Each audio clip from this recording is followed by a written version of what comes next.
fire teacher. Yeah, there'd be more students. Yeah, I guess. Traigo está chiquito yo. ¿Eh? Tiene mucho aire.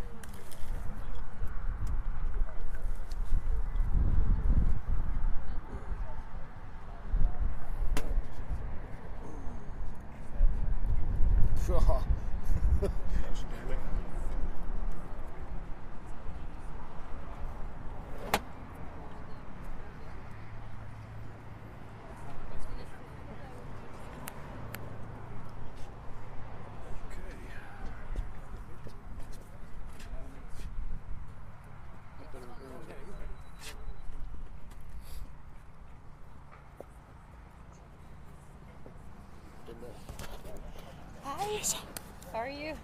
Aquí, riding justo. Cold.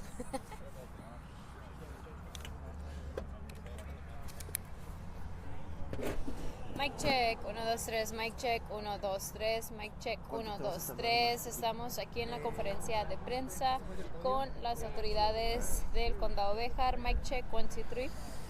¿Sí? Vamos a tener que mover Okay. todo otra vez. Perfect, thank you. No, pues no va a tapar todo el audio. Cierto. ¿Entiendes? Pero también necesita poner los. There you go. Well, this is not going to work here. No. Necesita subir esto. Vamos a subir este. Vamos a subirlo. Vamos a subirlo. No. Vamos a subirlo. Vamos a subirlo. No, because no se va a ver, mi amor. No quieren que bloquees el sign. Ah, bueno, entonces tiene que estar de lado, entonces. Ahí, Right there. Ok. Ahí está. Get those mics off. I don't want the mics on. they'll be here on this podium. Acá. Mic's up here. He's going to use this.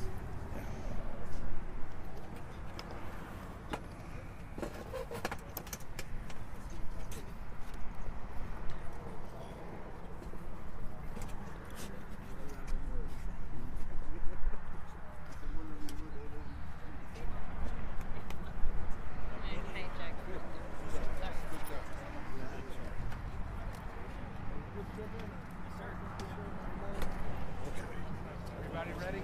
Yeah, I think we just need to come in with this.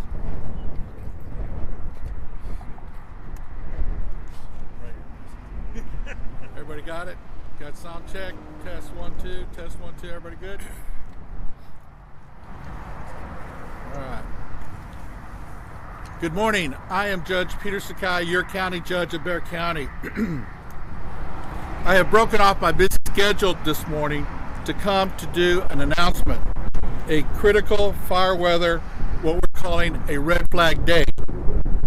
I recognize Chief Clarkson of Emergency Service District number 7, Mike Moreland from the Office of Emergency Management, John Ortega, also from the same office. I am your county judge, and it's my primary duty to protect our citizens. So what's important today? It's important to recognize that we must all come together and work together to protect all of us, especially the unincorporated areas. And we must work with our businesses and our employers out there, and we must remind the citizens of the danger of today's critical weather announcement. I want to emphasize that this is a serious public safety concern in our community. The combination of these strong winds as they're blowing right now, low humidity, dry vegetation, creates the perfect condition for wildfires to start and spread quickly. Our top priority is keeping residents and first responders, those that are behind me and those that are in the other emergency service districts, safe and secure as they protect us. The Bexar County Office of Emergency Management, the Fire Marshal, and all emergency service districts, what we call the ESDs, are working with law enforcement and other first responders and state agencies to monitor the situation. We are making sure our resources are in place. County fire crews, we got 2 strike teams called the East and West, are on heightened alert, ready to respond at a moment's notice. the county's Emergency Operations Center has been partially activated and is monitoring the situation. They are ready to assist with coordination efforts at a moment's notice should the situation call for it. Preparedness does not stop with these first responders. These dry and windy conditions mean even one small spark could ignite a devastating fire. So we're asking everyone to do their part to help prevent wildfires. 1, avoid outdoor burning. Avoid activities that create sparks that include welding, grinding, or using equipment on dry grass. Do not discard cigarettes carelessly. Make sure trailer trains are secured so they do not drag and cause sparks along the highway. Stay informed. Respect our local burn ban that we passed in yesterday's Commissioners Court meeting. If you see smoke or fire, report it immediately by calling 911. Together, we can reduce the risk of wildfire and protect our homes, our community, and our first responders. Thank you for doing your part to keep Bexar County safe. Let's come together as a community for the protection of all of us. I will now turn it over to ESD District Chief Clarkson, who will talk about the resources available for emergency response. Chief, come forward. Thank you, Judge. I'd just like to start out with our appreciation for Judge Sakai and his leadership and focus on public safety of Bexar County citizens. As the judge said, we've stood up 2 teams, 2 wildland strike teams here in the county. Today there's 1 team on the east side made up of ESD resources from the east side of the county, and then the same here on the west side. Just like the judge said, today's a red flag warning, so we have high wind, low relative humidity, and dry conditions, which make this a recipe for disaster. So yesterday you might have woken up with a little bit of dew on your car and a little bit of moisture in the air. You think that that's recovered some of this dry conditions that we have, but that couldn't be farther from the truth. This wind today will dry out anything that might have done yesterday morning, and these conditions are very dangerous and very serious. So it's very important to do no outside burning, to make sure that you pay attention to sparks of any kind, parking on dry grass with a vehicle, all of those types of things. We want to be very careful about that, and just know that the Bexar County Emergency Service Districts are out there today staffing units because this is a very dangerous situation, and we want to be prepared ahead of time for that. So these teams have been activated and brought in addition to normal crews that are on duty every day. So these teams are made up of specially trained firefighters that have been out to wildfires across the state and in some instances across the country. After we get done with this part of the press conference, you're welcome to walk around, look at the apparatus, and talk to these guys that have been out there fighting these fires. That's all that I have. I will turn it over to Deputy Chief Moreland from the EOC.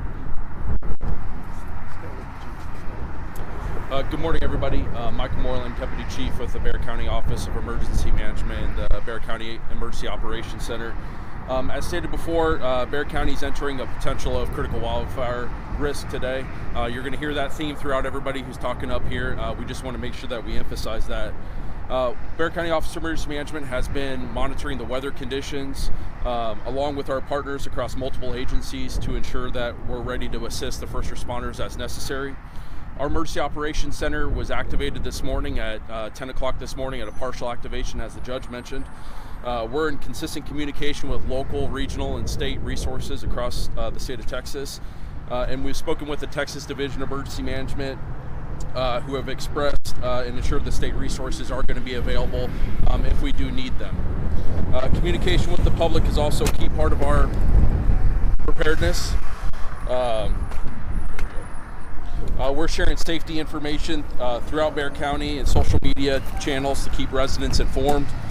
We also ask residents to monitor their mobile devices for any emergency alert notifications that may issue for an evacuation of their neighborhoods. We ask that they do keep an emergency kit ready if that evacuation notice does come out for those neighborhoods. Together, by staying alert, we can take those precautions and prevent wildfires and protect the public.